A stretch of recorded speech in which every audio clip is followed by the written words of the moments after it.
collègues, collaborateurs, bonjour, bonsoir.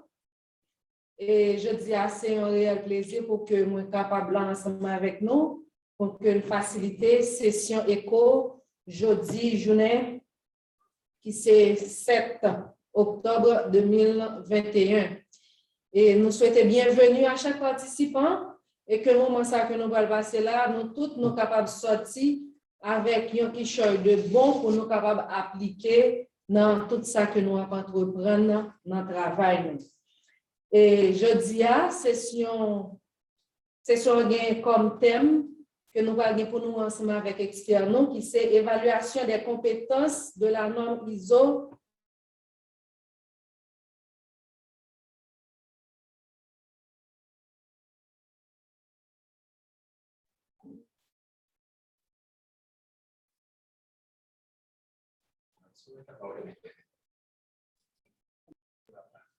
Alors, thème nous, c'est évaluation des compétences de la norme ISO 1589. Et maintenant, comme objectif spécifique qui va le débattre, c'est définir l'évaluation de la compétence, connaître l'importance de l'évaluation de compétences au laboratoire et connaître le processus de compétences au laboratoire et les défis. Normalement, nous avons des sessions hebdomadaires chaque jeudi de 1h à 2h. Et certaines de nos sessions sont ouvertes à tous les prestataires comme les médecins, les pharmaciens, les biologistes médicaux, les psychologues, les travailleurs sociaux, etc. Et d'autres sont beaucoup plus spécifiques au personnel de laboratoire. Et maintenant, nous demandons à M. Reynolds d'afficher pour nous l'agenda d'aujourd'hui.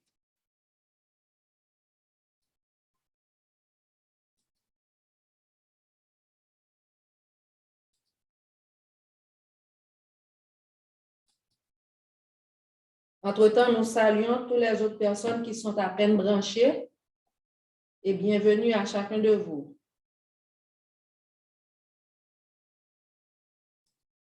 Notre agenda pour aujourd'hui est basé ainsi.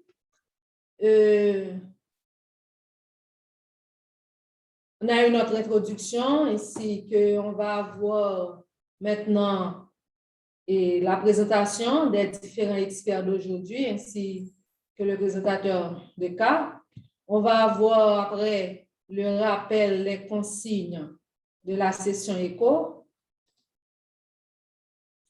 Après les différents rappels, on va avoir la présentation d'un cas avec M. Donald Sérifin. Après la présentation du cas, on va avoir les différents échanges, questions de clarification et recommandations. Après quoi, nous aurons la présentation didactique de l'expert, suivi des différents échanges de la présentation et en dernier lieu, la clôture de la session.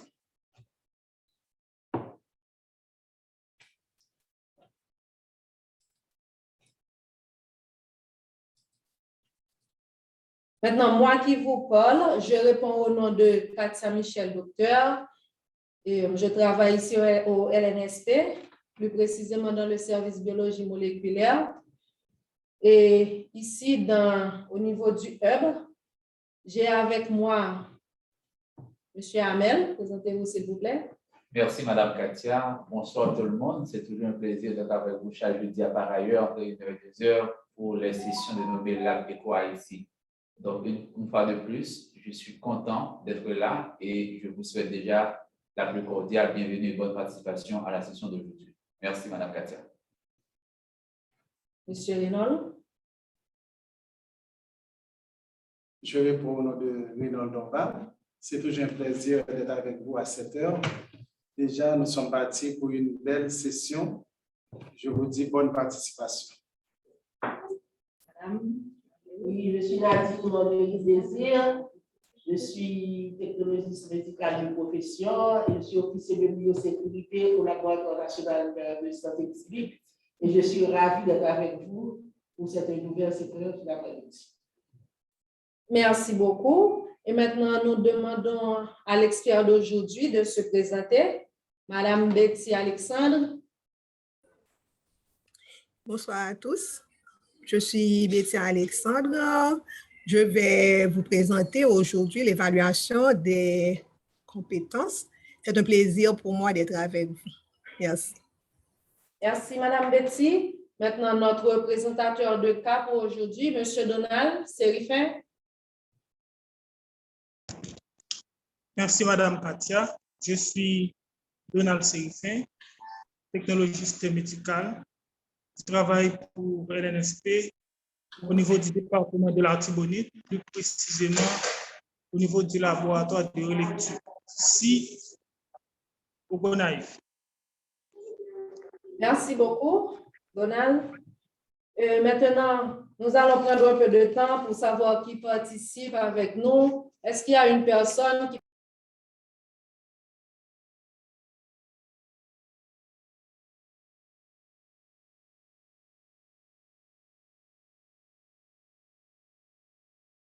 Le temps que le hub nous rejoigne, je pense qu'on était au moment de présentation. Je vois HIC Bord de paix. Bonjour HIC, vous pouvez vous présenter? Bonjour. Bonjour. Oui, présentez-vous. On vous entend. Responsable du laboratoire de accompagné de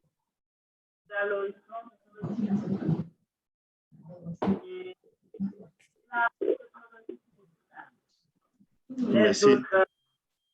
Merci beaucoup de nous rejoindre. Le hub nous a rejoint, mais on va donner la parole à Madame Essaïda Amadeus qui avait présenté le cas la session passée de se présenter et Madame Docteur va prendre le relais. Merci. Madame Essaïda, ouvrez votre micro.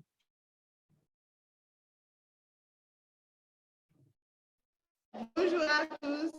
Pour ceux qui n'étaient pas présents jeudi dernier, je suis Essaïda, je travaille à l'hôpital Albert Schweitzer des Verts. Donc, je suis contente une fois de plus ou bien une fois encore d'être avec vous.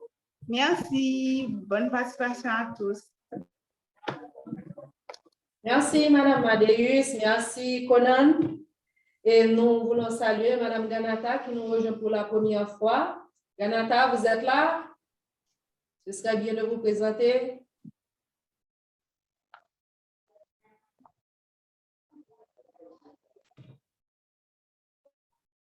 OK, merci. Maintenant, je fais place à M. Hamel pour les consignes. Merci, Madame Katia. Donc, comme vous le savez déjà, le projet ECHO est un programme d'apprentissage basé sur les cas. Et les cas peuvent être des cas cliniques ou des cas pratiques. Donc, d'où viennent ces cas? Les cas, ce sont des problèmes que les prestataires rencontrent dans leur site et qu'ils viennent à la communauté ECHO pour pouvoir les présenter afin d'avoir l'avis des autres prestataires. Donc, dans chaque session, nous aurons toujours des cas et après chaque cas, nous aurons toujours des présentations didactiques. Les présentations didactiques viennent en aide au cas pour pouvoir soutenir les cas. Donc, c'est pourquoi la majeure partie de notre temps sera consacrée à des courtes présentations et à des discussions basées sur les cas. Normalement, la session sera enregistrée et quand vous allez prendre la parole, vous êtes prié d'allumer votre caméra. Et quand vous ne parlez pas, il est suggéré de fermer les micros pour ne pas déranger la session. Donc, pour le savoir aussi bien que moi, à ECHO, c'est un apprentissage à travers les pairs. Vous êtes venus pour apprendre. D'ores et déjà, je vous demande de nous aider à créer un climat d'apprentissage. Et ça va permettre à tout un chacun l'acquisition de nouvelles connaissances, donc l'acquisition des savoirs.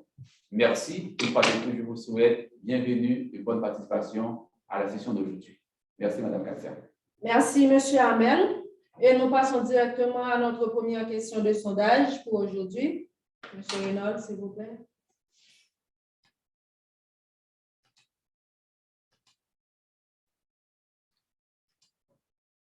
Je vous rappelle que les questions du sondage, les réponses sont anonymes.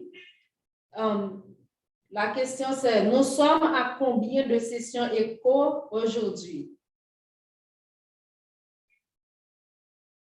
C'est bien de choisir la bonne réponse. Nous encourageons tout le monde à y participer.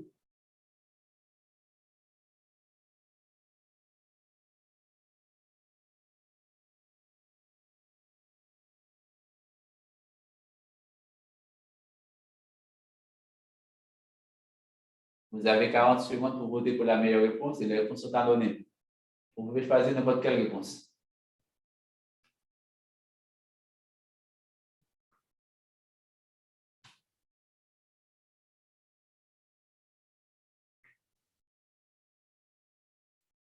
Amel, le sondage n'a pas évalué. Entre-temps, nous demandons à Donald de se préparer pour la présentation du cas.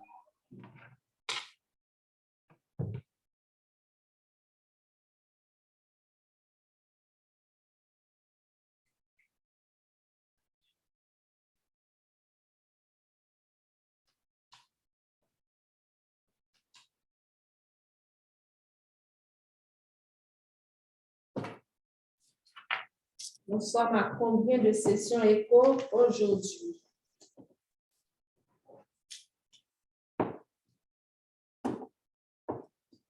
OK, merci. Merci à chacun de vous qui a participé. Maintenant, la meilleure réponse. La meilleure réponse, c'est B. La meilleure réponse, c'est B. Aujourd'hui, c'est la 16e session éco. Et nous avons 42% de personnes qui ont participé, qui ont répondu à la meilleure réponse. Merci à chacun de vous. Et maintenant, c'est au tour de M. Donald Sérifin pour la présentation du cas d'aujourd'hui. M. Donald, c'est à vous.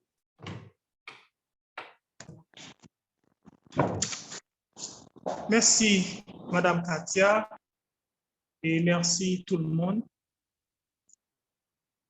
qui suit avec nous la session d'aujourd'hui. Alors, je suis Donald Sérifin, technologiste médical. Je travaille au laboratoire de relecture de l'Artibonite. Notre cas, c'est un cas qui se base sur la gestion des non-conformités et en rapport avec la base analytique et post-analytique. Les domaines donnés, ce sont suivi des actions correctives et préventives, amélioration continue, audit et de direction,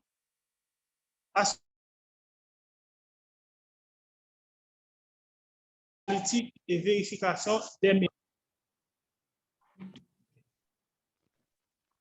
L'échantillon concerné, c'est un échantillon de crachat. L'examen qu'on a demandé, c'est un examen de bacilloscopie en date de 20 avril 2021. Et la demande a été faite par Dr. Alexandre en clinique TB. Voici la description du cas. Dans une institution sanitaire de l'Artibonite, l'auxiliaire chef de la clinique TB est responsable de la prise en charge et de la bacilloscopie. Vous voyez qu'elle a une double tâche. Avant de partir en congé,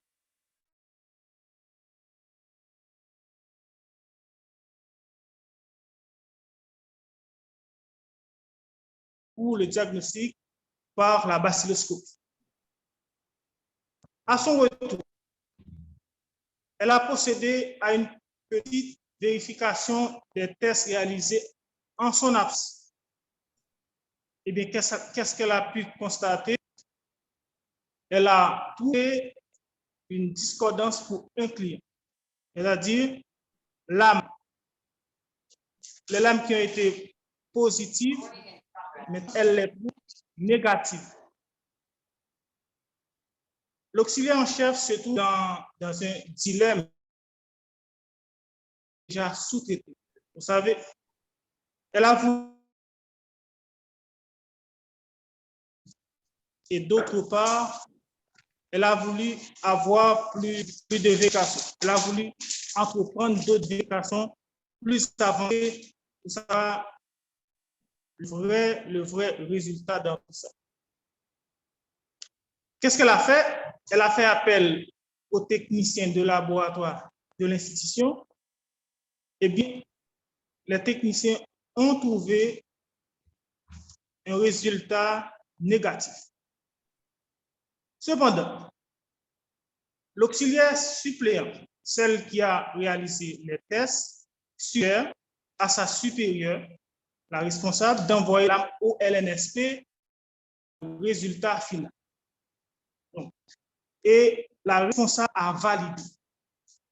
Et au final, LNSP a rendu, ou bien le résultat du LNSP s'est révélé positif.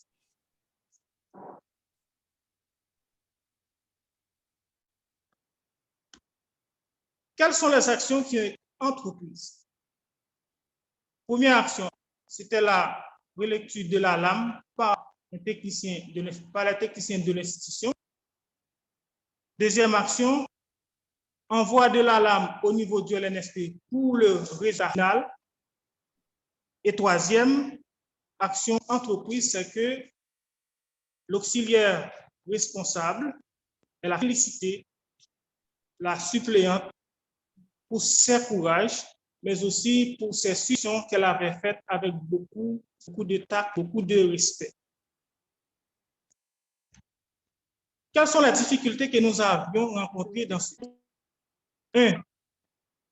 Une, c'est que le résultat est discordant, comme vous avez pu constater. Il y avait la frustration de l'auxiliaire suppléant et difficulté de maintenir ou interrompre le résultat. Pourquoi que nous soumettons le cas aujourd'hui à la communauté d'école? Premièrement, c'est pour savoir quelle serait pour vous la cause de ce problème. Deuxièmement, est-ce que l'attitude de l'auxiliaire en chef et celle de la suppléante était la bonne?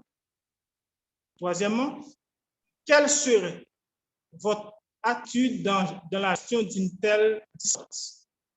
Et troisièmement, et quatrièmement, pardon, quelles seraient les actions à entreprendre à éviter ce type de problème? Merci de m'avoir écouté avec beaucoup d'attention. Je suis à votre disposition pour les questions de clarification, pour les recommandations. Merci pour les suggestions.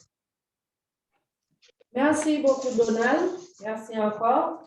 Et moi, je vais faire un bref résumé de présentation là, et que c'est quand ça dit passer dans une institution en Tibonite, et maintenant, il y a un auxiliaire en chef là, dans site TB1, qui a pris un congé et que lui prend 2 infirmières pour capable remplacer lui.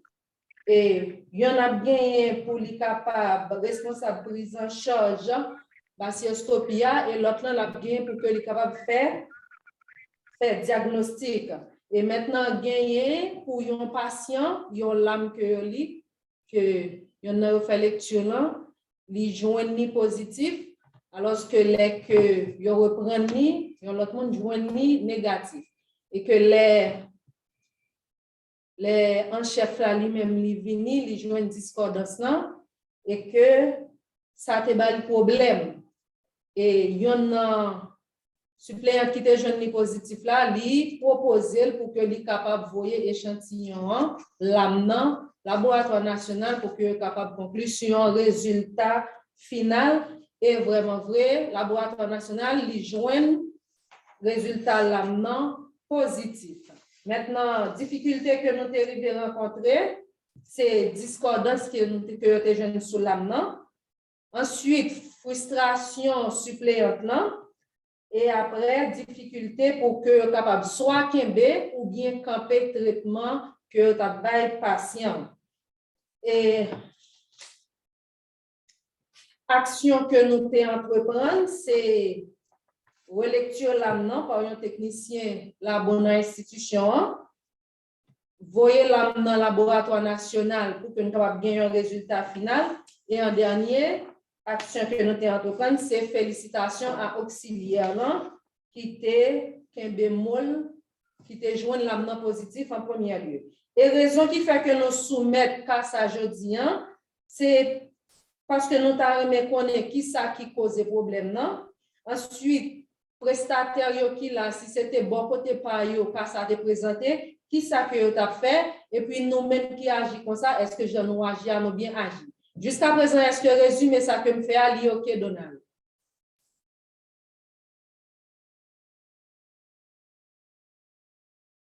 Votre micro est fermé, Donald. Oui, merci, c'est OK.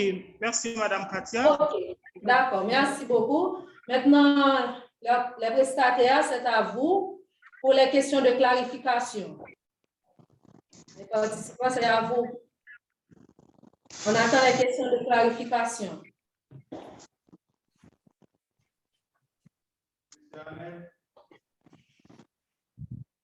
Donald est prêt. On attend vos questions.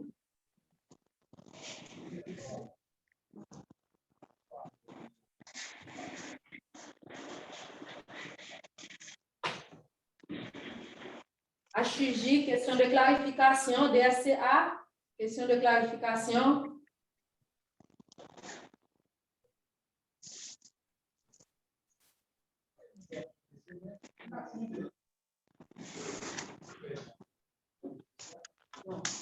On dirait qu'il n'y a pas de questions pour Donald. HUJ, oui. Oui, allô, bonsoir. Oui, oui. Bonsoir. Présentez-vous, s'il vous plaît, avant de poser la question.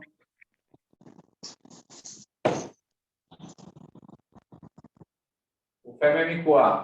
HUJ, votre micro est fermé. Oui, allô? Oui, oui. OK, j'aimerais savoir, est-ce que c'est au niveau de l'institution, la deuxième lecture a été faite, ou du moins, c'est par le technicien de la relecture avant d'envoyer au laboratoire national?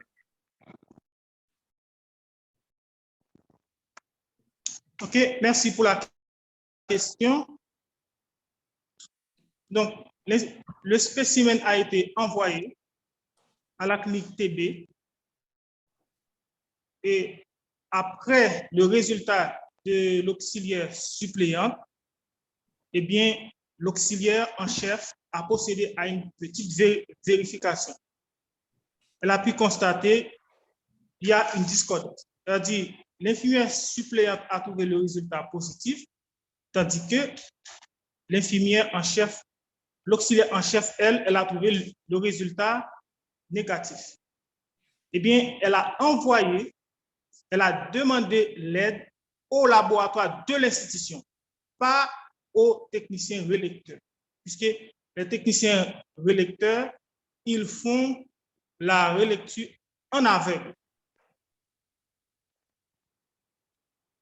Merci. Ce sont les techniciens qui travaillent au labo de l'institution qui ont procédé à la relecture de la lame, ou bien des lames. OK, merci. Madame Seval, c'est à vous. Merci. Merci. Bonjour, Madame Docteur. Bonjour tout le monde. Ma question est la suivante. D'abord, je félicite Donald pour le cas. Ma question est la suivante. Et quelle méthode cette institution utilise pour faire la vaccination?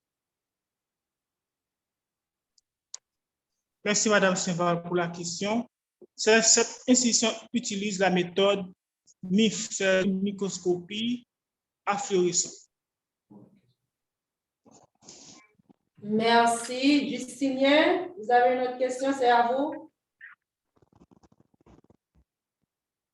HUJ.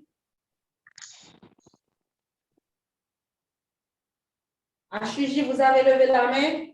Bonsoir. Bonsoir. Vous pouvez fermer HPJ. Vous pouvez fermer. Monsieur Dupuis, merci. Oui, allô? Oui, on est là. Bonsoir. Oui, bonsoir. Oui, félicitations à toi, Donald, pour la présentation. Bonsoir, M. Hamel. Bonsoir à l'autre qui est à côté de M. Hamel. J'ai pas saisi le nom. D'accord. Ma question est la suivante. Au niveau de l'institution Donald, pourquoi c'est l'infirmière qui a précédé à la lecture des lames et en bacilloscopie? Et la deuxième question, pourquoi, même quand on fait la lecture en aveugle pour les lecteurs, mais pourquoi, puisque tu es sur place, pourquoi on ne s'était pas adressé à toi pour la deuxième, alors, comme une confirmation alors, comme une lecture de confirmation, bien qu'en aveugle, tu fais la lecture. Ok, merci pour la question. Donc, la première question, vous avez parlé concernant pourquoi c'est l'auxiliaire qui fait les tests de bacilloscopie. Donc, vous savez, dans la majeure partie des institutions du pays, en Haïti, donc c'est comme ça. On a formé les auxiliaires et pour réaliser les tests de bacilloscopie. Donc, c'est une chose qui fait partie de l'organisation de l'institution même. La deuxième question.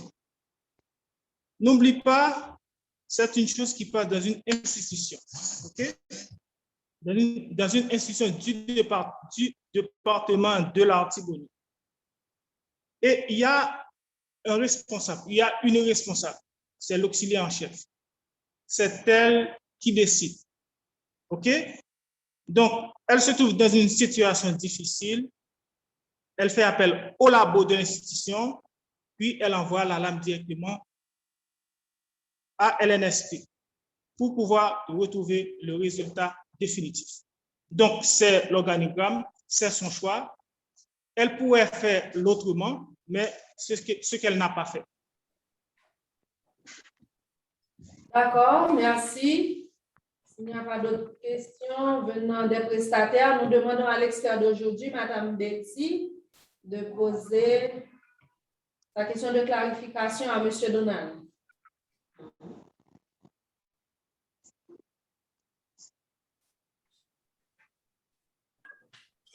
Merci. Oui, je suis là. Merci, Donald, pour cette belle présentation. Alors, la question que j'aimerais te poser, c'est que, alors, je suivais avec attention la présentation de ton cas et j'ai remarqué que l'auxiliaire en chef, sa lecture était négative aussi, c'est correct? Donc, je voulais savoir, est-ce qu'on avait évalué la personne qui réalise les tests? Est-ce qu'on avait fait une évaluation de compétences pour cette personne? Laquelle vous voulez parler? De l'auxiliaire, de l'auxiliaire en chef. L'auxiliaire en chef. Merci pour la question. L'auxiliaire en chef, tout d'abord, elle est une formatrice. C'est elle qui a formé l'auxiliaire suppléante. Donc, si également elle a pu laisser l'auxiliaire suppléant à sa place durant son absence, c'est parce que quelque part, elle sait la compétence de l'auxiliaire suppléant. Elle sait aussi qu'elle a fait un bon travail. Donc, c'est la raison pour laquelle elle a laissé l'infirmière suppléante à sa place durant son absence. D'accord. Merci, Donald. Nous avons une autre question. Madame Ozette.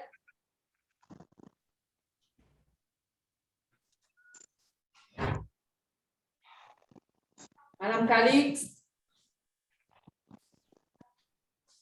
OK, j'ai une question si les autres ne sont pas branchés. Oui, allez-y, M. Dussel. Oui.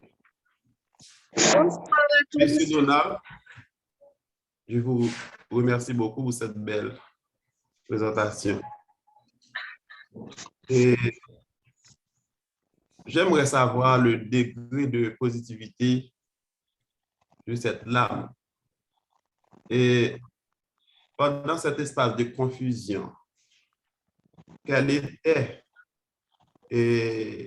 la position ou bien la réaction des prestataires qui ont pris et qui ont fait la prise en charge de ces patients pendant cet espace de confusion? Alors, je ne sais pas si vous m'entendez bien. Oui, merci pour la question. Alors, pour les questions, alors là, degré de positivité, l'auxiliaire suppléante, elle a trouvé la lame à 2+, LNSP a trouvé la lame à 3+. Concernant le traitement, pendant cette situation de trouble, eh bien, le patient continue à prendre ses médicaments comme auparavant. Pendant ce temps, eh bien, on cherche la solution, on cherche le résultat définitif. Donc, et vous avez vu toutes les actions qui ont été entreprises pour y arriver. Merci beaucoup, Donald. On va prendre ça de dernière question avant de passer aux différentes recommandations. Madame Calixte. Bonsoir à tous. Bonsoir. Et je suis Rosette Desmar Calixte, biologiste médicale. Je tiens à féliciter M. Donald pour sa brillante présentation. Et ma question pour toi, Donald, est-ce que le technicien qui a effectué la relecture de la lame a été formé à cet effet? Merci. Okay, merci pour la question. Normalement, dans le cadre de la bacilloscopie, eh bien, les technologistes reçoivent des formations de base, c'est-à-dire tous les technologistes diplômés doivent en mesure de faire un examen de bacilloscopie, même sans de formation additionnelle, de formation qu'on fait, par exemple, les formations qu'on fait au LNS. Donc, tous les technologistes doivent être en mesure de réaliser un examen de bacilloscopie. Donc, je ne peux pas vous dire est-ce que ce technicien ou bien ce technicien a reçu une formation additionnelle spécifiquement pour la bacilloscopie. Je ne suis pas en mesure, mais c'est une formation qui fait partie du cursus universitaire ou du cursus professionnel pour tous les technologistes diplômés. Merci beaucoup, Donald. Madame Seval. Merci. La toute dernière question. Attendez, je vais... Madame Seval, votre question est sur le chat. Est-ce que l'auxiliaire en chef et les techniciens ont mis du temps pour la lecture des lames? Donald? Merci pour la question, Madame Seval. Normalement, pour dire qu'une lame en bacilloscopie est négative, il faut au moins parcourir 300 champs avant de livrer un résultat négatif. Est-ce que les techniciens ont mis assez de temps? Donc, seule une évaluation, un audit pourrait nous en dire plus. Mais la règle, c'est de réserver assez de temps pour lire au moins 300 champs. Je voulais savoir. Vous m'entendez? Allô, Madame Katia? Oui. En plus, je voulais savoir, est-ce que excusez-moi. D'après les lames, comment est-ce qu'elles les ont conservées après la lecture? Vous m'entendez? Oui, oui, ça va, Donald. Oui, on vous entend. D'accord, merci. OK, merci pour la question. Normalement, les lames doivent être conservées dans une boîte à lames à l'abri de la lumière, surtout les lames qui ont été colorées au MIF, microscopie à fluorescence, et dans l'ordre du registre, à l'abri de la poussière également. Donc, c'est la norme, c'est la règle. OK? Mais est-ce que les techniciens ont bien conservé les lames? Seul un audit pourrait nous en dire plus. Mais les lames doivent être conservées, il faut également, si les lames ont été colorées aux îles, il faut enlever l'huile à immersion pour les conserver dans une boîte à lames selon l'ordre du registre. OK, merci. Merci beaucoup, Donald. Maintenant, nous passons aux différentes recommandations. Vos recommandations pour Donald par rapport au cas?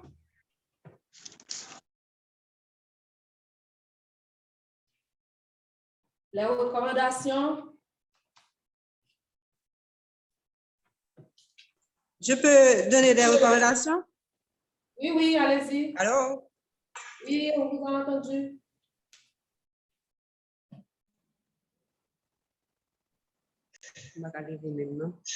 Oui, oui, Madame Edgar. OK, merci.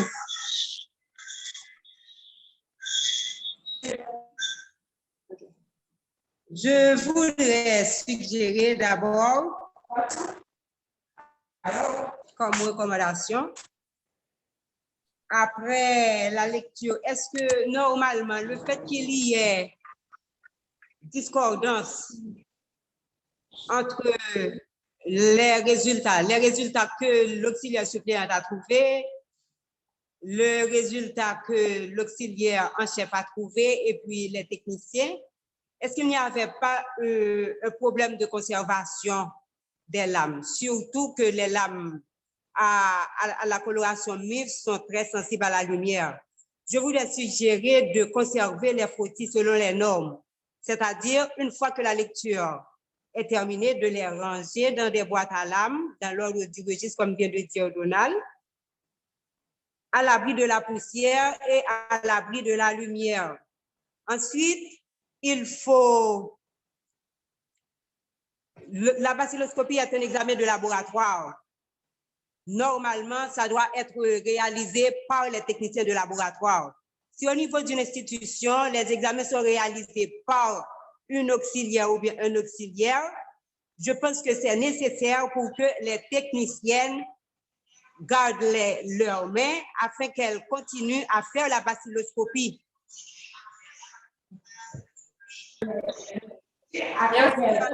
Ne perdent pas leurs mains. En gros, n'abandonnez pas les examens de labo aux tiers. Prendre le temps nécessaire pour la lecture des lames, surtout si c'est négatif, comme vient de suggérer Donald, de lire au moins 300 lames avant de dire que c'est négatif. Peut-être qu'il y a une légèreté lors de la lecture des lames, ou du moins ça.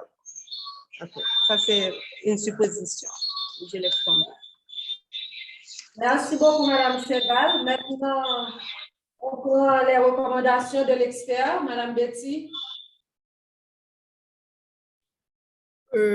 Merci, Katia. En termes de recommandations, je dirais que avant de faire la délégation de tâches, il faut s'assurer que la personne est compétente pour assurer cette tâche. Donc, je vois que ça a été fait. Et ensuite, lorsqu'il y a discordance, il faut faire un troisième test ou avoir recours à un organisme externe, par exemple le laboratoire national qui est là pour aider. Ça a été fait, c'est bien. Et Ensuite, il faut faire la formation pour les gens au niveau du labo. Il faut s'assurer que les personnes sont compétentes avant même de leur demander leur avis. Il ne faut pas prendre pour acquis que tous les techniciens de labo savent tout et lorsqu'il y a un problème et qu'ils peuvent intervenir Ensuite, il faut faire l'évaluation de compétences pour les personnes qui assurent les tests, même pendant un certain temps. Ça peut arriver qu'il y a la fatigue, mais si on met en place, si la personne sait qu'elle va évaluer, donc elle se mettra à jour. Donc, elle prendra aussi le soin de bien faire son travail. En gros, c'est tout ce que j'avais comme recommandation. Merci. Merci, Madame Betty. Oui, Monsieur Amel. Oui, merci, Madame Katia. Et j'ai une suggestion pour la session d'aujourd'hui, parce que là, nous vivons une situation un peu vraiment encombrée avec notre expert, qui est Madame Betty Pierre-Alexandre. Donc, pour les autres recommandations, vous êtes priés de les envoyer sur le groupe WhatsApp de ECHO et ensuite, je vais faire les résumés de toutes les recommandations. C'est juste pour gérer le temps avec Mme Betty, qui est l'expert pour aujourd'hui.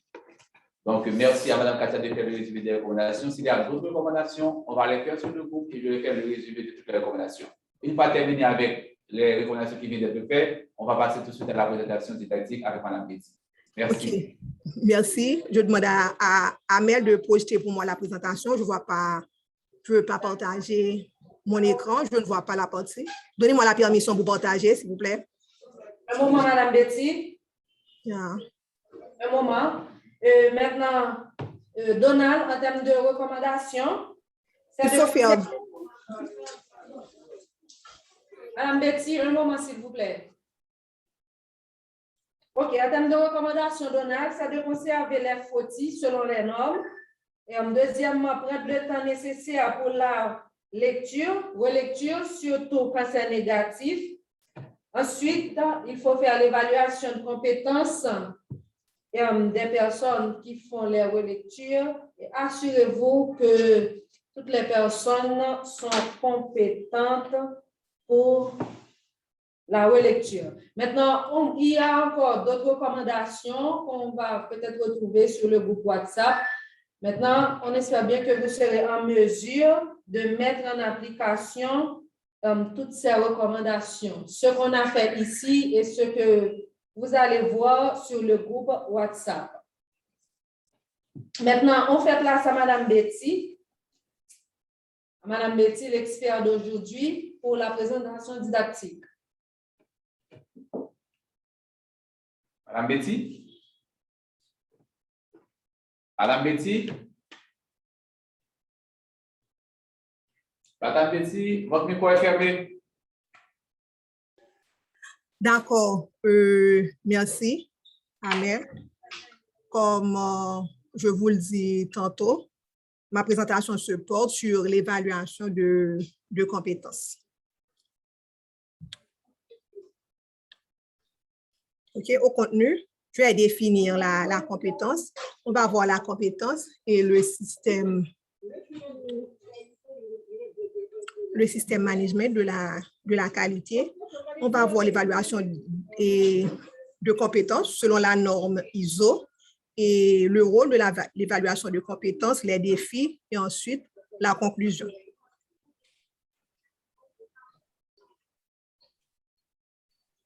Vous me voyez, c'est OK? Oui, ça va. OK. Donc, la compétence est définie comme la capacité d'une personne à appliquer leur savoir, c'est-à-dire les connaissances, le savoir-faire, l'expérience de la personne pour accomplir correctement leurs tâches au laboratoire. Et le terme évaluation est utilisé pour s'assurer que le personnel réalise ses tâches selon les exigences. Donc, on peut dire lorsqu'on fait l'évaluation de compétences, on mesure le savoir du technicien à pouvoir réaliser une tâche correctement. Dans le système management de la qualité, on peut dire que le succès du système dépend des connaissances et des compétences du personnel et aussi de la motivation du personnel et de leur engagement à suivre le processus du système de qualité. Si les techniciens ne sont pas engagés, s'ils ne sont pas motivés, on va avoir du problème à pouvoir implémenter le système management de la qualité au niveau du labo. Sur la norme ISO 1589, la norme parle de l'évaluation de compétences dans les points 5.1 dans le chapitre 5.1.6. Donc, ISO dit, et je lis pour vous, suite à la formation appropriée, le laboratoire doit évaluer la compétence de chaque personne à réaliser les tâches managériales ou techniques attribuées conformément aux critères établis.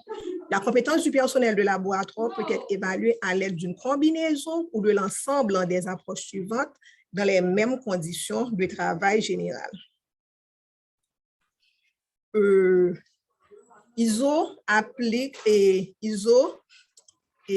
permet d'utiliser les 6 méthodes suivantes ou les techniques suivantes pour faire l'évaluation de compétences du personnel.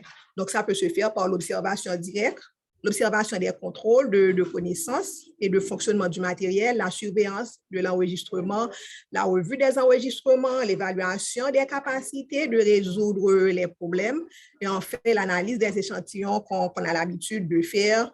On peut utiliser les matériaux tout ça pour faire l'évaluation de compétences. Pour le premier point, l'observation directe, comment ça peut se faire? On peut observer l'employé à effectuer une tâche et on fait la documentation.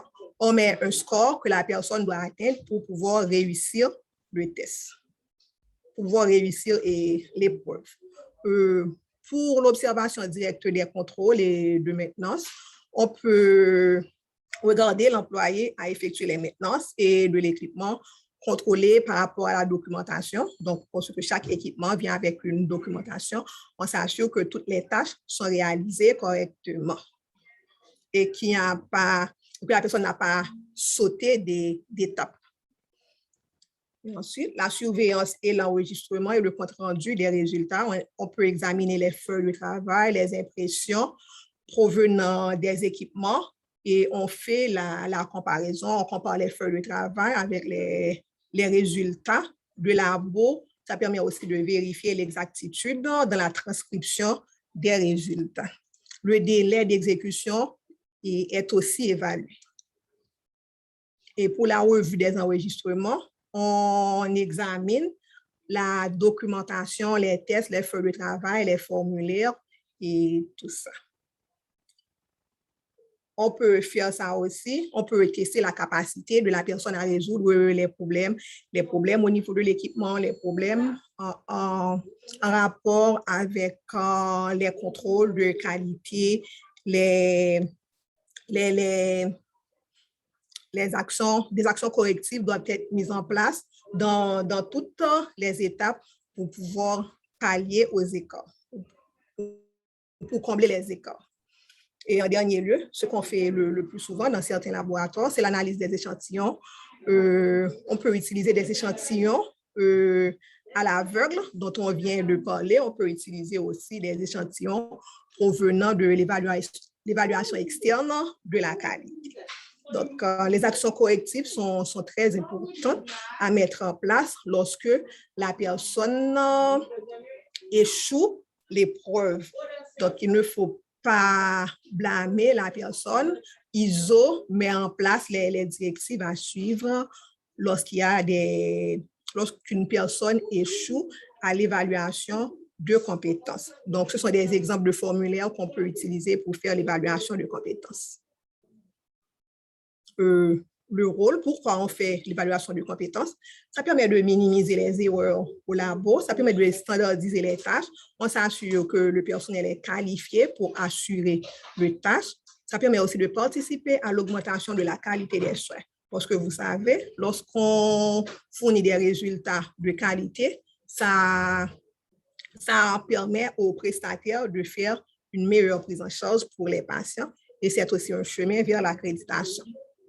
Il y a des défis qui empêchent aux responsables de labo d'implémenter l'évaluation de compétences. Parce que c'est une technique nouvelle, bien que c'est ancienne pour certains pays, mais pour nous en Haïti, c'est tout à fait nouvelle. Donc, il y a aussi la complexité d'implémentation, il y a le marché du travail instable, probablement on a peur. Parfois, les responsables agissent avec émotion, ils disent, si les personnes échouent, qu'est-ce que je vais faire? Tout ça. Donc, il y a tout un processus à suivre lorsque ça ne marche pas. Ensuite, c'est un petit peu compliqué de développer les outils, les POS, les fiches techniques, et sans oublier la charge de travail souvent élevée au niveau des labos. En termes de conclusion, je peux dire que l'évaluation des compétences est compliquée, mais c'est très important. Il faut le faire. Donc, il faut l'intégrer dans les activités de laboratoire autant que possible. C'est une base pour s'assurer que les tests sont réalisés correctement et aussi c'est inclus dans le système management de la qualité et c'est une recommandation de la norme ISO 1589. Je vous remercie. S'il y a des questions, je suis prête à les répondre. Merci beaucoup.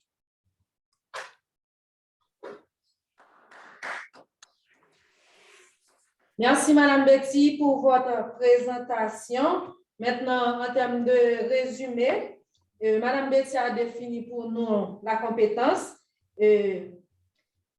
Comment est la compétence dans le système management de la qualité et ce qu'a dit la norme ISO 1589 au sujet de la compétence. Elle nous a montré le rôle de l'évaluation de la compétence ainsi que les différents défis. Et maintenant, en termes de conclusion, elle nous a fait comprendre que l'évaluation de compétences est compliquée, mais c'est très important de faire l'évaluation et intégrer l'évaluation dans les activités de laboratoire autant que c'est possible et ensuite de s'assurer que les tests sont réalisés correctement selon la norme ISO 1589 en matière de compétences. Merci encore, Madame Betty. Maintenant, c'est à vous de poser les différentes questions. Madame Betty est là et disponible pour y répondre. C'est le moment des questions. Je m'excuse, je vais prendre seulement une question, une à deux questions. Donc, s'il y a d'autres questions, je vais donner les réponses par écrit. Je vous remercie. D'accord, merci. Je prends une ou deux questions, une à deux questions ou une seule. Il y en a. Et s'il n'y a pas de questions. Ça va être toujours là. Toujours vous écrire vos questions et je les répondrai par la suite. Bien sûr, Madame Betty pourra y répondre après. Je vous remercie.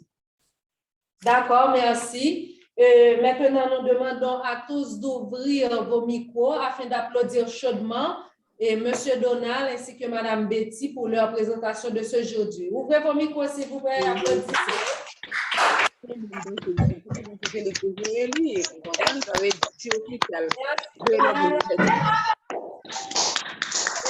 Madame Betty. Merci beaucoup. C'était une session vraiment extraordinaire où il y avait beaucoup de questions et nous sommes arrivés à l'heure de mettre un terme. Mais avant, on doit remercier chacun de vous. On doit remercier chacun de vous qui était présent pour participer à la session d'aujourd'hui. Mais avant de terminer, je fais place à M. Hamel pour les remerciements et... D'accord. Merci, Madame Katia. Merci infiniment à tous ceux qui ont pris le temps de participer à la session d'aujourd'hui. C'était une très belle session. Donc, malgré Madame Betty s'est déplacée, donc, nous devons sincèrement la remercier pour les sacrifices qu'elle a consentis pour pouvoir nous présenter la session de la présentation. Donc, Mme Betty, elle est en Haïti, elle est ailleurs. Donc, elle a consenti tant d'efforts pour être là. Mais cependant, on a Mme Magali Sanistas qui est là avec nous. Peut-être si vous avez des questions, si vous avez utilisé la fonction chat, elle pourra en mesure de nous aider à répondre à cette question en place de Madame Betty. Donc, ou bien on peut utiliser encore le groupe ECHO pour poser les questions. Nous sommes vraiment désolés qu'elle ne peut pas être là de ne pas rester beaucoup plus de temps avec nous dans la session pour mieux comprendre la situation. Donc, c'est toujours un plaisir pour nous de remercier nos prestataires et particulièrement l'hôpital Saint-Antoine de Jérémie qui participe à la session, l'hôpital HIC de Port-de-Paix qui rejoint la session, il y a HBS de Caracol, il y a Centre de santé Baptiste, l'hôpital Notre-Dame de la Sagesse de Notre-Dame de l'Activité de Bellader, Alliance Santé Boy qui est là avec nous. Donc, il y a toute une pluralité de personnes qui participent à la session et ce serait vraiment difficile de pouvoir citer les noms. Donc, il y a Centre de santé Saint-Clair de Marchand de Salins qui participe à la session. Il y a Conan, il y a Juta, il y a Dr. Kalou qui revient. Bienvenue, Dr. Kalou, à la session. Donc, je profite également pour vous annoncer qu'il y a un sondage qui est sur le groupe WhatsApp. Donc, je vous encourage à pouvoir participer. Ça nous permettrait vraiment de savoir les différentes thématiques qu'on devrait développer lors des prochaines sessions. Donc, n'hésitez pas à consulter d'abord le lien et c'est sur le groupe WhatsApp. Donc, désormais, la chaîne YouTube Lab EcoIT est opérationnelle. Vous pouvez utiliser normalement la chaîne YouTube pour pouvoir vivre les sessions qui ont été déjà passées. Donc, n'hésitez pas à les consulter, c'est disponible. Il y a Centre de santé de Capotis qui participe pour toute une première fois. Centre de santé de Capotis, est-ce qu'on va vous permettre pendant 30 secondes de vous présenter? Parce que là, on ne reste que 5 à 10 minutes pour vous présenter. C'est le bon moment de le faire, c'est tout à fait nouvelle. Centre de santé de Capotis, vous êtes là?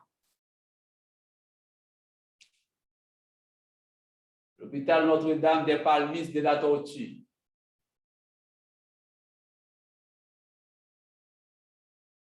Notre-Dame de Palmistes de la Tortue. La chaîne des pieds de la Tortue là. Ok, d'accord, merci. Je vous donne quelques secondes pour vous présenter ainsi que le staff qui est avec vous.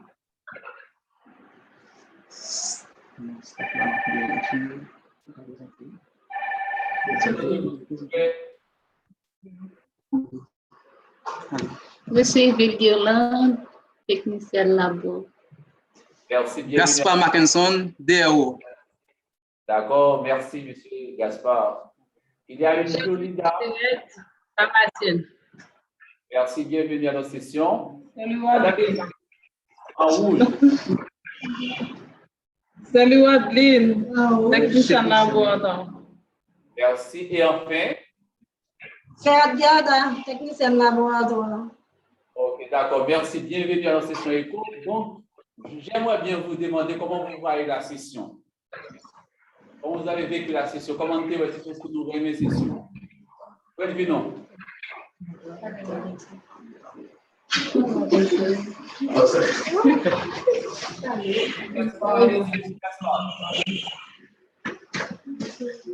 La session a été bien passée pour nous.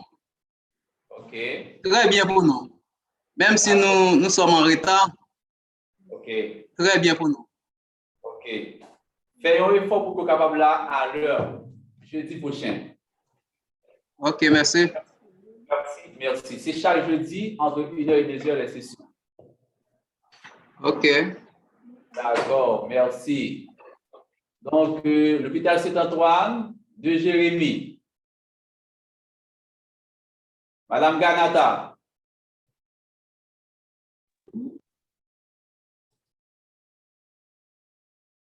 Madame Mélange jeudi, elle travaille à l'hôpital Béraka de Port-de-Paix. Est-ce que vous n'avez pas un petit mot à placer? Comment vous avez vu la session?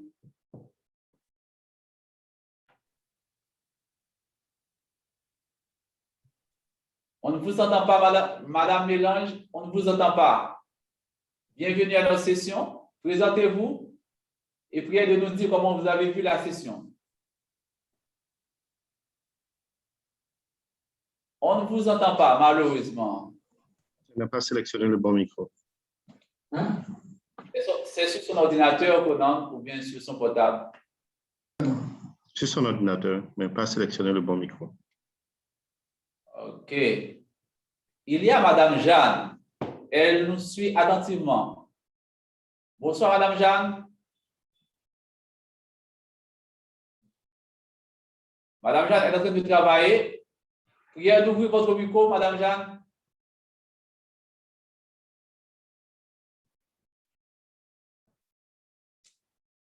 Madame Jeanne nous regarde, malheureusement. Le micro est fermé. OK. Elle a demandé à quelqu'un d'ouvrir le micro. Merci. C'est parfait. Et Monsieur Ameleder, vous allez bien? Bien sûr. Bonsoir, Leslie. Oui, Madame Jeanne était là. Oui, elle s'est déplacée. Elle assistait vraiment avec vous, mais pour une raison quelconque, elle s'est déplacée. OK, d'accord. Et les deux autres personnes qui sont avec vous, elles ne veulent pas dire quelques mots? Nous avons Yolexi, Serata, Eunice Villiers et ensuite Lily. D'accord, merci. Merci d'être là. D'accord, nous assistons l'écho depuis la clinique externe. D'accord, merci. Félicitations, c'est encore à HUR. Encore à HUR. D'accord, merci Leslie. Il y a l'hôpital de Savanette. C'est pour toute la première fois que Savanette participe à la session. Savanette, vous êtes là? Savanette? Allez, moi je ne suis pas là. Allez. Oui, je suis là. Oui, Savanette. Vous pouvez vous présenter? Oui, je suis Sadrak Lugis, responsable de la Bourse de santé de Savanette. D'accord, bienvenue. C'est pour toute la première fois que vous participez à ECHO? Oui, pour la première fois. Est-ce qu'on remet un mouvement ECHO? En pin. D'accord, bienvenue. C'est chaque jeudi à la même heure. D'accord, merci. D'accord, merci. Donc, ce serait vraiment difficile de prendre tous les prestataires afin de pouvoir les présenter. Sur ce, je dis merci d'avoir été avec nous pour pouvoir participer à cette belle session éco. Donc, comme je vous ai dit tantôt, donc, vous pouvez utiliser le groupe chat pour poser les questions et Madame Betty sera disponible plus tard pour pouvoir répondre aux questions. Je suis certain que vous avez pas mal de questions. Donc, sur ce, je vous dis merci. Je ne sais pas si est-ce que Dr. Kalou, elle n'était pas là depuis 2 à 3 semaines. Elle est de retour. Dr. Kalou, vous n'avez pas un petit mot? Non, comme d'habitude, très contente de voir autant de participation, surtout de nouveaux sites qui se joignent à nous. Ça prouve que le programme grandit, a beaucoup plus de maturité et j'espère qu'on va avoir beaucoup plus de participants au fil du temps. Merci à tout le monde. Merci, Dr. Kalou, et bon retour. Merci à tout un chacun. Merci à Wall, à Santé Boy. Sur ce, je vous dis au revoir. À jeudi prochain pour notre prochaine session. Bye bye. Merci encore. Merci d'avoir été avec nous. Au revoir.